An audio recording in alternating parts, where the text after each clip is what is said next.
قد أفلح المؤمنون.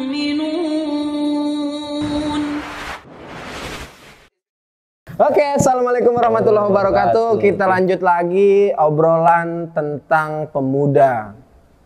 Kalau pemuda tuh lingkupnya banyak, Bib. Ada beberapa.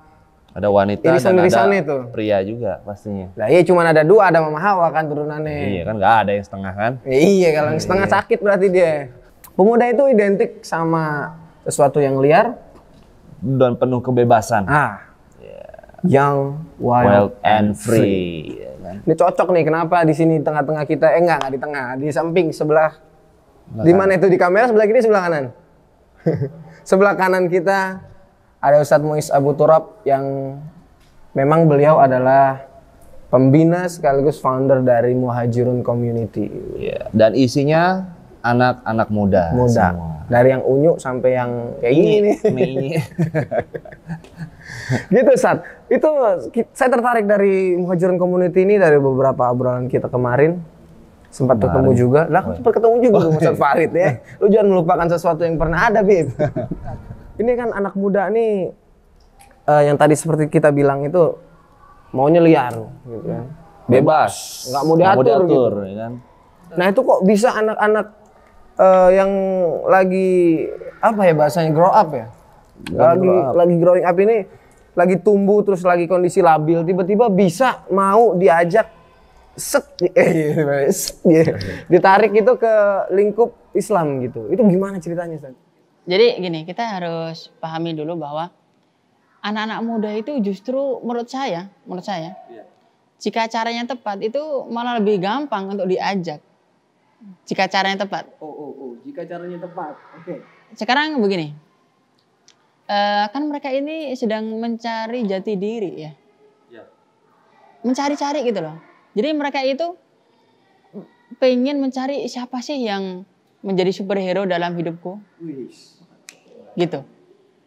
Jadi mereka mungkin tidak menemui dari samping-samping kanan kiri mereka. Atau dari ayahnya sendiri dia nggak menemukan sosok superhero itu. Itu dia.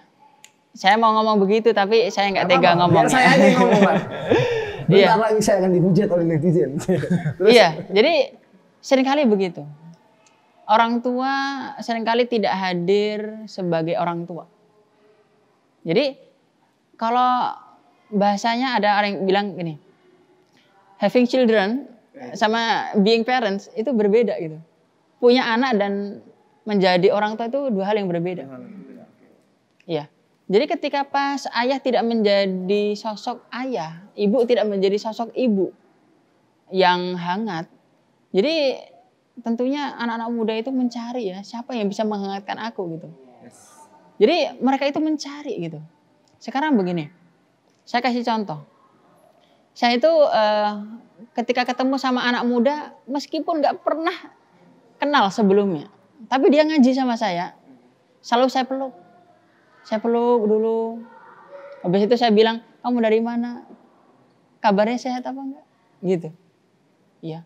Seringkali saya bilang begini, ingat, saya akan selalu hadir bersamamu. Dan kami di sini siap menerima kamu sebagai saudara. Masya Allah. Kami siap menerimamu sebagai saudara di sini. Saya bilang begitu.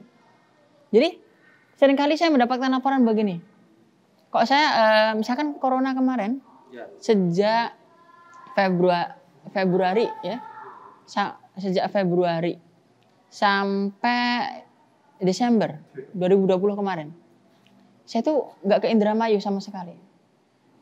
Setiap bulan, hampir setiap bulan saya tuh mendapatkan inbox, mendapatkan japri, Ustadz kami kangen sama Ustadz. Kadang begini, kangen dipeluk sama Ustadz. Kangen dipeluk, coba bayangin. Jadi mereka kan berarti merasa kurang. Itu berbekas. Berbekas. Meninggalkan bekas yang cukup dalam buat mereka. Betul. Jadi pengen ketemu sama Ustadz, cuma pengen dipeluk gitu ya. Berarti ada satu kekosongan yang perlu diisi nih. Iya. Pelukan itu. Jiwa kosong yang perlu diisi. Empty soul. Nah itu dia. Baik, barakallahu fikum. Dari sini ya, saya melihat bahwa dakwah itu harus kita ini menjadi orang yang siap terbuka. Nah, kalau kita lihat dari hadis, Jarir bin Abdillah Al-Bajali mengatakan bahwa la yahjubu anni Rasulullah sallallahu alaihi wasallam mundu aslamtu wala ra'ani ala wajhi ila tabassuman. Artinya Rasulullah tidak pernah menutup diri dariku sejak aku masuk Islam. Dan tidak pernah beliau melihat wajahku kecuali dalam kondisi senyum. Itu Rasulullah sallallahu alaihi wasallam. Jadi kita ini sebagai seorang dai itu wajah itu harus berseri-seri gitu ya. Harus gitu ya. Smile ya. Harus smile gitu ya. Jadi jangan satu ketika ada seorang sahabat ditanya, "Akana wajhu Rasulullah sallallahu alaihi wasallam kasaif?" Apakah dulu wajah Rasulullah sallallahu alaihi wasallam seperti pedang? Apa jawaban seorang sahabat itu? La balakal qamar, tidak, bahkan seperti rembulan. Masya Allah, seperti rembulan ya. Indah benar. Bayangkan. Jadi bukan. Jadi kita melihat orang yang salah itu kita lihat dengan mata kasih sayang. Dengan pandangan kasih sayang. Maka para ulama kita mengatakan undur ilal mubtala nadratas syafaqah la nadratal istikbar. Artinya begini. Kok kamu melihat ada orang yang salah itu, lihatlah dengan kacamata kasihan, bukan kacamata sombong. Kacamata sombong itu dasar bakal masuk neraka nih orangnya. Oh, gitu. Gitu ya. Calon-calon penghuni neraka nih gitu. Gitu itu nggak baik gitu ya. Jadi dengan mata-mata kebencian nggak boleh. Tidak seperti itu. Ya. Jadi kita harus mengikuti dakwahnya Rasulullah Shallallahu alaihi wasallam, yaitu kita harus selalu terbuka kepada siapapun. Kepada siapapun. Bukan hanya kepada orang-orang kaya saja. Bukan hanya kepada orang-orang yang kita harapkan dia bisa memberi manfaat untuk kita saja. Tidak. Tidak. Tapi kepada siapapun. Sekarang kalau kita lihat Riyadhus Shalihin. Pada baca nggak Riyadhus Shalihin? Pada nggak baca nggak ya? Yes. Jangan tanya. Saya tuh suudon karena antum-antum itu pantas disuudonin. Iya. Jadi, baik barakallahu fikum. Ya. Oke, Her. Kalau kita baca Riyadhus Shalihin tuh ada hadis yang cukup menarik ya, bahwa Rasulullah Shallallahu alaihi wasallam pernah ada anak kecil perempuan megang tangan Rasulullah Shallallahu alaihi wasallam, terus diajak kemana-mana Rasul ikut, kesana ikut, kesana ikut, kesana ikut. Tidak pernah aku sibuk loh. Kamu ini anak siapa sih? Enggak. Dasar bocah. Enggak. Rasulullah tidak begitu loh. Begitu sih. Makanya baca. Kayaknya pas halaman itu lewat tuh San. Ngebetnya sekali dua. Oke, barakallahu fikum. Oke, insyaallah ya. Kok ngarang enggak usah terlalu kan ya. Baik, barakallahu fikum. Jadi seperti itu. Jadi Rasulullah itu terbuka gitu lah. Apalagi sama anak muda ya. Kita harus lebih terbuka sama mereka gitu. Udahlah, saya siap menerima kamu sebagai saudaraku. Apapun masalah kamu, cerita sama saya. Cerita, ya. Kapanpun, jam berapapun, saya akan layani kamu insya Allah. Masya Allah. Begitu. Andai kata saya nggak jawab, telepon aja udah, nggak apa-apa. Telepon, nggak mungkin nggak saya jawab. Insya Allah saya jawab. Jadi sebenarnya kita itu hadir untuk mengisi kekosongan hati mereka. Betul. Karena tadi kan bicaranya kalau anak muda itu bebas sama liar. Akhirnya betul. Harus dengan cara yang tepat atau cara yang ciamik untuk menarik hati dia. Yaitu dengan mengisi kekosongan hatinya dia. Betul. Dan ini kan ternyata kan dari yang liar dan bebas itu ternyata kan mereka emang mau mencari itu sebenarnya. Pengen bebas.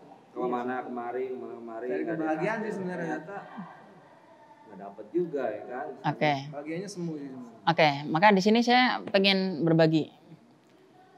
Gimana cara ngomongnya? Sekarang gini, hampir contohnya studi kasus ya, studi kasus. Boleh studi kasus. Siapa sampelnya? Saya apa dia nih? Jadi ini studi kasus nih ya. Iya. Ini studi kasus muhajirun yang di Bekasi. Mereka itu orang-orang yang mungkin sholatnya bolong-bolong, bahkan nggak sholat gitu. Iya, sholatnya bolong-bolong. Jadi bolongnya lebih banyak gitu ya. Kalau nggak bolong itu paling ya sholat Jumat gitu. Ya. sama Idul Fitri. Standar tuh, standar. Ya. Oke. Sekarang biasanya kan mereka kan sebenarnya kan mencari bahagia ya. Iya. Mencari bahagia. Akhirnya saya tanya begini. Emang selama ini hidup kamu udah bahagia? Ya. Ingat ya, hidup itu bosenin kali. Bosenin. Hidup itu bosenin. Loh kok bisa bosenin? Sekarang gini, kamu ngapain biasanya setiap harinya? Sekolah atau kerja? Kerja Ustadz. Oke. Kok yang sekolah? Oke. Kamu kerja kan? Oke. Bangun jam berapa? Bangun misalkan jam 6:30 baru bangun. Kerja sampai jam 5. Macet-macet. Malam tidur. Besok Begitu kerja lagi. Kemudian tidur lagi. Kerja lagi. Untuk apa kayaknya hidup kok untuk susah-susah aja kan? Berarti hidup kamu gak jelas. Hidup kamu gak jelas. Kamu gak dapat bahagia. Dengan kata-kata seperti ini banyak yang hijrah. Alhamdulillah. Karena kita ajak mereka berpikir. Langsung dengan pertanyaan yang mendasar gitu loh. Pertanyaan mendasar. Oh, Kak, kita harus membedakan ya antara senang dan bahagia. Gitu. Memang betul, kamu senang ketika pas dapat gaji. Kamu senang ketika pas weekend. Tapi apakah itu arti bahagia? Enggak. Enggak bahagia. Nah terus bahagia yang sebenarnya bagaimana? Ketika kamu tahu tujuan hidup kamu, berarti kamu baru tahu. Dan itu pun baru titik awal kamu menuju bahagia. Titik awal menuju kebahagiaan adalah kamu tahu tujuan hidup kamu itu apa. Pintu berarti itu adalah pintu. Iya. Masa kamu hidup gak bosan sih? Gitu-gitu terus? Harus berubah dong. Iya kan? Terus apabila seseorang itu kerja gajian, kerja lagi, gajian lagi, terus tiba-tiba mati. Iya kan? Iya benar. Padahal sebenarnya kalau dia tahu tujuan hidupnya dia, pasti dia tahu bagaimana dia untuk meraih kebahagiaan itu. Tapi kebahagiaan hakiki, Ustaz. Bahagiaan yang hakiki. Kebahagiaan semu. Betul. Karena selain orang beriman itu kebahagiaannya semu biasanya, Ustaz. Betul. Padahal lu tajir melintir. Betul. Ya kan duitnya banyak, surat sertifikat tanahnya banyak ya kan. Satu digade masih yang lain masih ada gitu. Iya betul. Kan nggak digade. Kita mau digade apa nih? Iya. Jadi selain orang beriman itu mereka hanya mendapatkan senang tapi nggak mendapatkan bahagia. Nah itu dia. Harus itu titik yang harus kita tekankan. Selain orang Islam, selain orang beriman, nggak ada bahagia, nggak ada. Ya. Kalau andai kata bahagia itu dari harta, popularitas dan seterusnya, banyak kok mereka. Sekarang begini, tahu nggak? Waktu-waktu yang kemarin-kemarin belum tanya. Oh, belum. Kan nanya, belum. Jadi kita lihat di TV ya, berita-berita, bayangin loh, pelawak misalkan atau artis pakai narkoba selama 20 tahun loh. Padahal dia ngelawak loh. Dia menghibur orang lain tapi dirinya tidak terhibur. Iya. Dia terhibur, akhirnya dia mencari hiburan dengan narkoba, saat. Sebenarnya dia dapat bahagia atau dapat senang sih? Iya kan? Iya. Tadi bingung juga ya diri sendiri. Bingung sebenarnya David. Tapi karena gawean kan doping ya kan. Bingung. Iya, betul. Jadi begini, kita harus pahami ya. Anak-anak muda sekarang itu sebenarnya mereka itu lebih gampang kok diajak berpikir begitu jika dibandingkan dengan orang tua yang kolot. Mungkin caranya tadi Sat ya. Metode dan seninya tadi kan dakwah is art. Karena dari cerita kita seninya ini Masya Allah dia memakai cara, kalau dilihat ya, kalau cara menurut gue nih psikologinya dipakai, ilmu psikologinya dia. Sekolah berarti Ustaz Mu'i Setat. Kalau mau baca itu dengan apa? Karena apa? Pelukan itu benar-benar meluluh-hantahkan semuanya, kebencian, melunturkan semuanya. Iya, tapi pelukan Ustaz Mu'i beda sama pelukan lu. Beda. Lanjut. Iya. Dan itu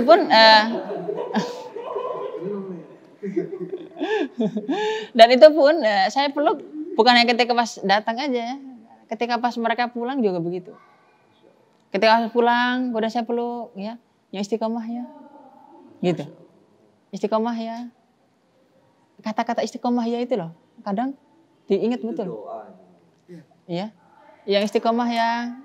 Terus satu-satu saya bilangnya, yang istiqomah ya, istiqomah ya, istiqomah ya.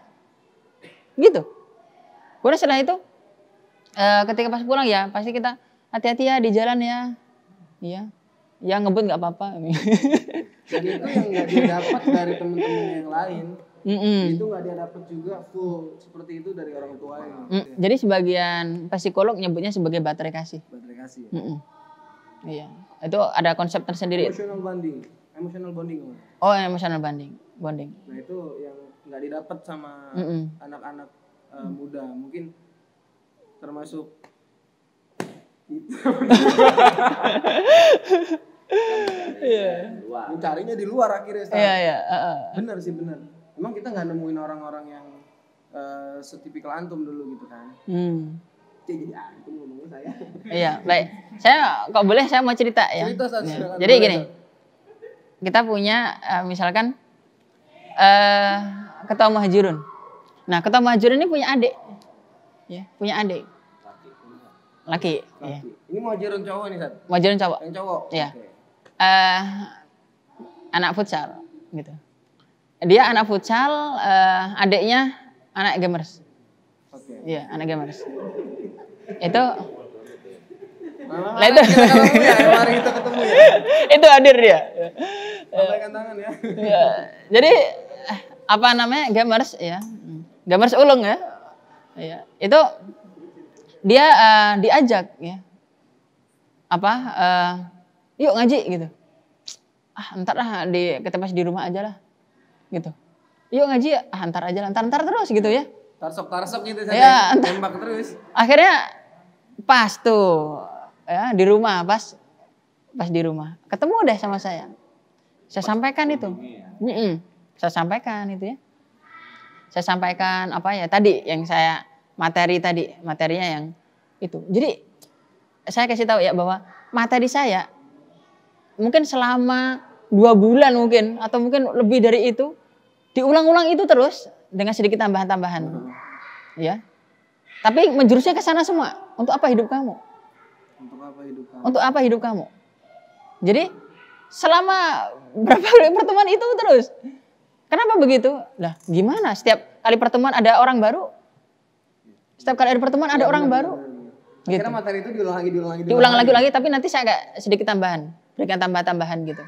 Berikan tambahan-tambahan. Mungkin sedikit sekaligus saya kasih tahu bagaimana surga dan seterusnya gitu. Jadi, nah ini sekaligus. Jadi ketika pas kita ngasih tahu, itu jangan bicara neraka, bicaranya surga. Iya benar. Yang indah-indah aja gitu loh. Kamu mau masuk surga kan? Aku tuh nggak mau masuk surga sendirian, aku pengen ngajak kamu. Gitu.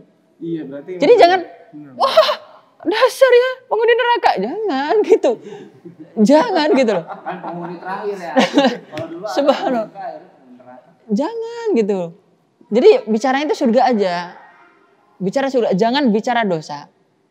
Jangan bicara neraka, jangan. Sepakat saya itu. Benar. Betul. Sepakat saya itu. Jadi begitu, jangan dikit-dikit. Dan seterusnya. Jadi tadi itu, lagi-lagi kita, ya kasihan lah. Andai kata kamu mau masuk neraka, aku kasihan sama kamu loh. Gitu. Jadi jangan sampai lah, kita selamat bareng-bareng lah gitu. Iya benar. Nah jadi gitu. Nah terus, bentar ini cerita belum selesai ya. Nah terus habis begitu, ya udah saya peluk dan seterusnya. Baru sekali ketemu. Langsung dia tanya sama abangnya, Bang, gimana ngaji lagi nggak? Sekali ketemu, gimana ngaji lagi nggak? Ini contoh satu kasus ya. Yang lain sama kayak gitu juga. Hampir serupa. Hampir serupa. Nanti misalkan nih, ya, yang lain, dia dijebak sama ketua muhajirun nih, dijebaknya gini, yuk ngopi yuk, gitu, ngopi yuk, oke, yuk ngopi, ya, di mana? Dekat rumah gua, gitu. Akhirnya dia itu habis apel sama ceweknya. sama ceweknya. Habis pacaran gitu Habis ya. pacaran itu. Tadi itu yang istiqomah 5 tahun. Iya. Ya, istiqomah 5 tahun pacaran gitu ya. tahu nggak ketika pas hadir ya di acara dia itu pakai kolor. Pakai kolor. Oh, pakai celana boxer. Boxer. Dana gemes. Oh. Gitu. Terus saya minta silahkan masuk. Oh, nanti Ustaz. Gitu. Dia mungkin dia juga baru tahu kalau wah, dijebak nih gua gitu. Katanya, aduh, kena prank ini. Iya. Terus akhirnya akhirnya dia bilang sama temannya kan, wah, ambilin sarung dong gitu kan. Ada sarung. Akhirnya dia pakai sarung dulu di luar rumah, baru masuk di rumah. Itu ya kemudian ya sama. Gimana nih? Ya, minggu depan kita ngaji di mana? Baru sekali ketemu. Materinya yang tadi. Materinya yang tadi. Dan itu selama seminggu itu langsung pacaran langsung diputus. Dalam rentang seminggu itu pacaran udah diputus. Putus, ganti pacar apa? Kalau ganti pacar berarti saya gagal mendidik. Iya. Pacaran berarti. Oke, baik. Jadi tapi akhirnya saya minta udah kamu nikahi aja pacar kamu. Iya. Nggak, akhirnya udah sekarang udah nikah. Udah. Menikah akhirnya? Menikah. Jadi ada 3 anak muhajirun yang mereka dulu pacaran ya. Dan 3-3-nya sekarang udah kita minta nikah dan mereka semuanya nikah. Itu hasil dakwah kita.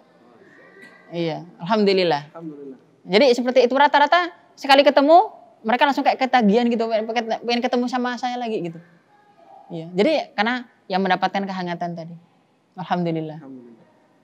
Jadi lu harus benar metodenya. Saya dulu udah ngaji pada awal-awal. Terus mau ngaji sekarang. Bukan.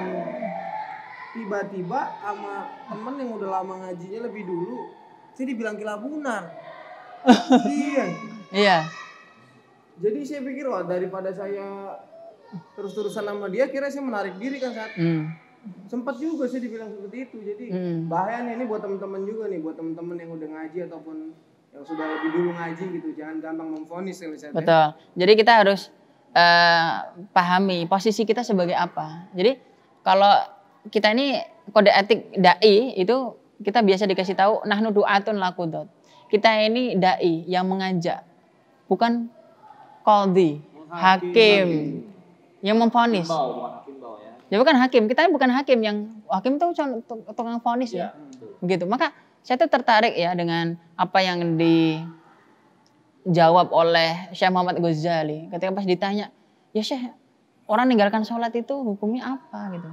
Hukumnya kamu ambil tangan dia, ajak ke masjid. Ajak ke masjid, iya benar. Cakep tuh. Ringan ya. Ya kan? Benar. Ringan. Oh, hukumnya begini. Oh, panjangan udah tarik tangannya. Iya. Suruh wudu maksudnya saya. Betul. Wudu sholat, dituntun diajarin. Betul. Iya tuh teman-teman. Iya betul. Jadi seperti itu. Nah, kemudian saya mau kasih trik lagi nih. Boleh Ustaz, silakan. Jadi kasih trik lagi. Jadi supaya audiens kita bertambah. Supaya audiens kita bertambah, ya komunitas kita tadi bertambah. Biasanya kita bilang gini, jangan lupa ya ajak teman ya, gitu. Jangan lupa ya ajak teman kamu ya, gitu. Jadi kamu kan punya sahabat, jangan lupa ajak sahabat kamu ya. Kan kamu nggak mau kan sahabat kamu masuk neraka, kamu masuk surga, gitu. Jadi jangan lupa ya ajak teman 1 aja, gitu. Syukur-syukur 2, syukur 10 gitu. Jadi seperti itu diantaranya supaya ya dakwah kita ini semakin luas. Jangan salah, itu meskipun kata-kata sederhana, tapi ternyata benar-benar efektif loh. Karena dia akan bukan beban sebenarnya, bukan beban, dia akan menangkap pesan itu. Jadi seperti itu. Nah, diantaranya juga kadang saya suka ya menyampaikan kata-kata yang sifatnya motivasi, inspiratif dan seterusnya. Sangat dibutuhkan. Misalkan gini, seneng nggak sih kalau ketemu sama saya, gitu. Seneng nggak sih kita ketemu sama orang-orang soleh, sama orang baik, gitu kan? Jadi bahagia itu adalah saat di dalam hati kita, bahagia itu adalah saat di dalam hati kita ada nama-nama orang soleh. Tapi lebih bahagia lagi ketika di dalam hati orang-orang soleh ada nama kita. Itu. Jadi kita berharap ya, kita nih diingat gitu. Ya. Lah, sekarang gimana? Kamu dapat orang soleh di mana? Selain di sini. Bukan berarti saya soleh, enggak. Tapi maksudnya ya berusaha soleh lah bareng-bareng gitu ya. Kita yang bahagia, kita cari kebahagiaan itu tuh. Ya, kita pengen hati kita ada nama orang soleh, di hati orang soleh juga ada nama kita gitu. Kayak misalnya kalau anak-anak muda biasanya paling senang misalnya ketika artis manggil namanya kan seneng nih. Apalagi buat anak soleh. Orang soleh kan. Iya betul. Artis misalkan siapa? Nabung misalnya. Nabung. Untuk masuk film enggak ada ya. Misalkan siapa kalau artis Fakim jadi artis Yudi, panggil Yudi kan seneng banget mereka. Keangkat istilahnya namanya. Iya betul. Iya, jadi di antaranya ya kata-kata itu juga yang menginspirasi mereka, kemudian akhirnya mereka tetap istiqomah. Jadi pengen masih bersama orang-orang soleh, gitu. Jadi seperti itu, kalau tidak begitu, terus kamu mau bergaul itu sama siapa lagi? Mau sampai kapan? Kamu sama gamers terus, sama cuman soccer apa? Soccer apa? Solin. Ini apa nih? Solin soccer. Bola, football. Pemain bola apa bahasa Inggrisnya? Soccer. Footballer ya, football. Emang kamu sampai kapan kok cuman bergaulnya sama footballer terus ya kan, sampai gamers terus ya? Nongkrong terus, mau sampai kapan gitu ya? Kamu harus berubah lah gitu. Iya gitu. Jadi jangan gini-gini mulu gitu. Tapi kebanyakan gini, San. Dia yang sudah tadinya misalnya di gamers gitu ya. Link atau sebagai seorang footballer, ketika dia berusaha lebih baik metamorfosis atau hijrah itu lebih baik dia meninggalkan yang teman-temannya dia ada di sini atau dia tetap di sini untuk mengajak. Nah, justru itu, ini kesempatan kita bilang ke dia supaya ngajak teman-temannya. Itu yang tadi bilang. Iya. Gitu. Jadi memang gini.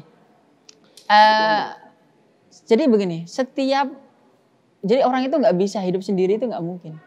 Pasti punya sahabat meskipun satu. Sahabat dekat pasti satu.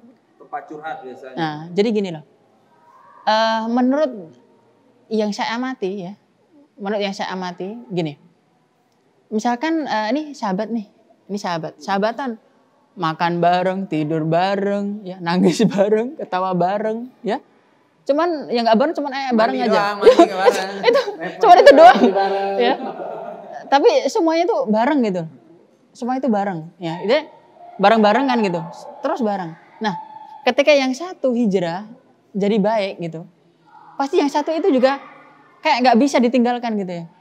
Nggak bisa ditinggalkan. Jadi biasanya kita bareng, kok kita nggak bareng sih? Kamu di pengajian, saya nggak di pengajian gitu. Nah di situ kesempatan kita ya. Omongin tuh sahabat kamu. Omongin sahabat kamu.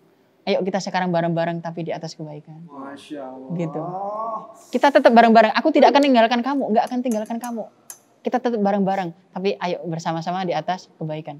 Sekarang bukan hidup yang seperti itu dulu lagi. Aku bukan yang dulu. Gitu. Bukan aku yang dulu gitu ya. Jadi ya nggak usah nyanyi juga kali ya. Jadi ya apa namanya seperti itu kira-kira ya. Nah terus gini, sering saya juga mengatakan bahwa kita ini saudara gitu ya. Udah harta kamu hartaku ya, hartaku hartamu, masalahmu masalahku ya. Yang enggak cuman ya istriku istrimu, bukan enggak cuman itu doang enggak ya. Tapi selain itu kita bareng. Sampai segitu Ustaz. Iya. Itu. Betul. Ustaz, Iya. kalau dalam sendiri dari semuanya perjalanan dakwah antum sendiri nih goals dakwahnya tuh kan antum sendiri sama istri ya berdua ya dalam cerita. Wis, sama istri berdua jalan ini nih, maksudnya muhajirun ini. Berarti yang Ahwat sama istri antum, yang Ikhwan sama antum ya? Ya, jadi gini, yang Ahwat yang memberi materi tetap saya. Yang memberi tetap saya. Tapi di situ istri dampingi saya. Ketika pas saya nggak bisa hadir atau mungkin terlambat hadir, gitu, istri biasanya yang ngisi dulu. Yang ngisi gitu, ya. Termasuk ya istri saya itu kan pinter tahsin ya. Mungkin bisa benerin bacaan-bacaan dulu ya. Iya, jadi pinter tahsin apa gitu, ya bisalah berbagi ilmunya. Tadi lu mau tanya apa? Bapak siapa namanya? Urutan nomor berapa? Supriyadi. Goals dari Muhajirin ini Muhajirun community ini apa sih Sat sebenarnya? Jadi gini, Kita ini ingin ya anak-anak muda itu mereka itu mengubah ya pola hidup mereka, pola hidup. Jadi pokoknya gini, perubahan dari dulu nggak baik jadi baik itu udah kita senang udah. Nah lebih daripada itu kita punya program. Di antara mereka ada yang kita kader untuk jadi hafidz Quran. Masya Allah. Gitu. Di antara mereka, nggak semuanya tentunya. Karena yang minat saja dan kita tidak akan maksa siapa. Jadi yang minat. Dan setiap tahun ada yang minat. Setiap tahun ada yang minat. Jadi muhajirun sekarang yang di tempat tahfidz itu ya ada di Ali Salam. Kader kita di Ali Salam Bekasi dinobatkan ketika pas wisuda dinobatkan sebagai mahasiswa tahfidz terbaik. Ya, anaknya ada di sini sekarang. Iya. Mana Ustaz orangnya Ustaz? Itu dia, ya pakai baju putih. Masya Allah. Namanya siapa? Iya, iya, Baldan Hanif namanya. Baldan Hanif. Iya. Ini Baldan Hanif ini ya biasa, dia anak SMA ya. Anak SMA, ya anak SMA biasa kemudian kita dakwai, ya alhamdulillah kita kader. Sekarang hafidz dia. Hafidz Quran. Hafidz Quran 30 juz. Masya Allah samaan kita. Iya. Saya juz 30 tapi. Jadi gitu ya. Ada yang di Bogor. Ya. Ada yang di Jawa juga. Ya, ada juga yang di Banten. Ustadz Hafidin tahu Ustadz Hafidin. Ya. Nah, di Banten ada, di sini ada. Jadi kita kader hafidz kita banyak. Jadi bukan sebatas udah ente kamu hijrah enggak. Di antara mereka harus ada yang jadi dai. Harus jadi penyeru gitu. Jadi kamu itu saya nggak bisa hidup selamanya gitu. Jadi dakwah saya harus kalian terusin. Harus ada tongkat estafet yang ngambilnya. Harus itu. Kalau para pendidik itu biasa menekankan bahwa perasaan yang harus ada dalam diri anak adalah yang nanti disebut dengan acceptance self. Merasa diri diterima sebagai anak. Gitu. Jadi diterima sebagai anak.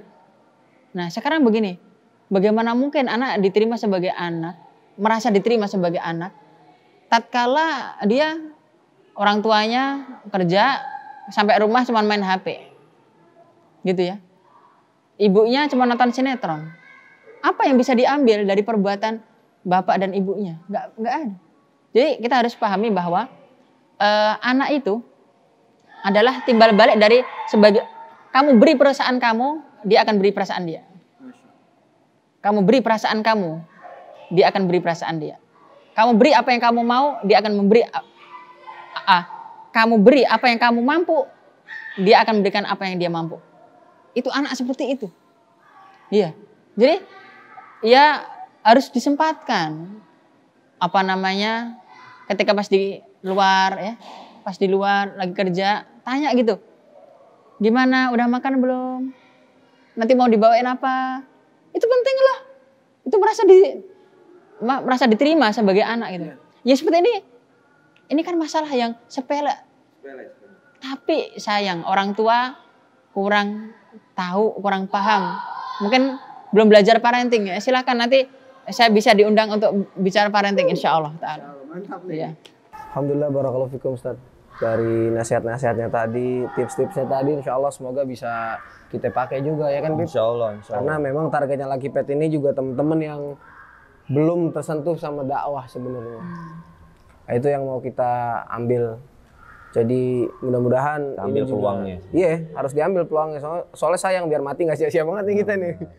Dan ini pesan-pesan tadi Ustadz juga buat teman-teman di rumah, buat lo yang lagi pada nonton ya kan. Betul. Jangan cuma masukin ke keluar kuping kanan tapi lo ambil tuh. Bahwa lo harus cari kebahagiaan yang hakiki gitu. Jangan kekosongan terus yang diambil sama kebingungan. Iya. Semoga insya Allah ke depan bisa lebih baik lagi. Jazakallah khair Ustadz. Amin. Ya sama-sama. Terus kita jangan lupa juga nih buat muhajirin komunitas. Muhajirun. Sliding nih, Bib. Ini main bola semua di sini nih. Apa di Instagramnya Ustaz? Iya, Muhajirun Community.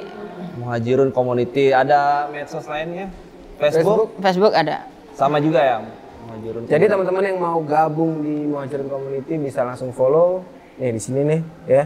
Jangan lupa Pak Editor jangan suka lupa nih, ngomongin doang kan, ngomongin doang akan muncul. Udah gini-gini nggak ada gambarnya lagi. Cuma jangan lupa. Gitu ya. nanti biar di respon sama adminnya dari Muhajirun Community. Kalau mau melalui kita juga bisa juga. Misalnya mau undang Ustadz Muiz bisa.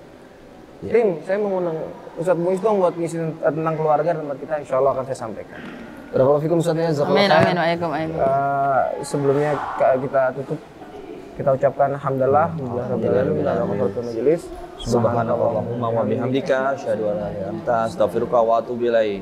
Assalamualaikum warahmatullahi wabarakatuh. Waalaikumsalam warahmatullahi wabarakatuh. Masya Allah. Masya Allah. Jazakallah khair. Masya Allah.